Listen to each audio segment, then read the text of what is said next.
এমন সময় আল্লাহ ডাক দিয়ে তো জিবরাইল, ও জিবরাইল, আমি আল্লাহর একটা সম্মান আছে, জান্নাতি ফলেরও একটা সম্মান আছে। ঠিক নেই? আমি আল্লাহর একটা সম্মান আছে, আমি যে জান্নাতি ফল পাইছি এটাও তো একটা সম্মান। আমি যে সম্মান করে বিবি মারিয়ামের কাজের উপরে খুশি হইয়া আমি আল্লাহ জান্নাত থেকে জান্নাতে পেয়ালা ফল দিয়ে পাঠাইলাম, এই ফলগুলো যদি দুনিয়ার কোন যন্ত্র চাকু এবং দা দিয়ে কাইটা খায়, আমি আল্লাহর জান্নাতের ফলের বেজ্জতি হবে। ও জিবরাইল, দেরি করো না।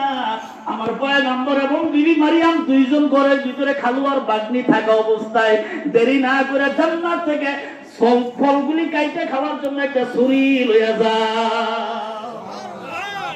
জিবরাইল ফেরেশতা হাজির, আসসালামু আলাইকুম ইয়া নবী আল্লাহ, হে আল্লাহর নবী, আমার পক্ষ থেকে সালাম নেন, মামু বাগনি আর খালু ফল খাইবেন, এই জন্য একটা ছুরি লইছি, এটা কেটে কেটে খাবেন।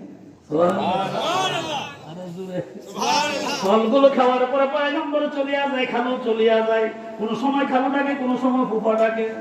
তবে একটা আত্মীয় মিল আছে, ফুফা, খালু, মামা, চাচা, বাপ, এটা একরকম, ঠিক কিনা? জোরে যখন যেটা মনে চায় ওই রকমই ডাকাডাকি করে, আপন আপন মানুষ মনে করে।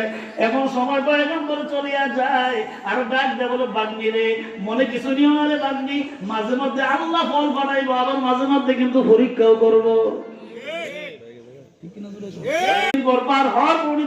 তোমার কাজই তুই আল্লাহর গোলামি করা, বন্দী করা, আর মসজিদের খেদমত করা, খাদেম, ওনার কাজটাই তো এইটা।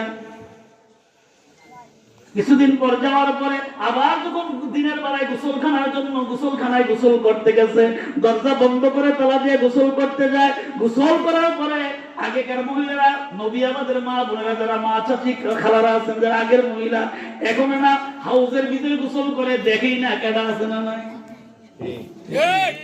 আগে তো পুকুরে যাইতো, গোসল করতো এবং ভিজা কাপড় গুলো হাতের মধ্যে নিয়ে বাড়ির মধ্যে ফিরতো, তারপরে এগুলো রোদ্রে দিত, ঠিক কিনা? জোরে। এখন আমার উন্নত হয়ে গেছে।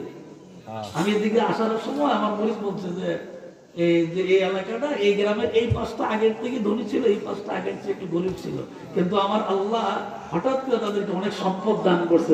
বলেন তো এই সম্পদ দেওয়ার মালিককে? সঙ্গে উপর গড়ে এই তো নদীর খেলা, সকাল বেলার ধনীর তুই ফকির সন্ধ্যাবেলা। ঠিক নেই? বাদশাহ বানাইতে পারে আল্লাহ, বাদশাহ মারতে পারে। কথা কোন ঠিক না?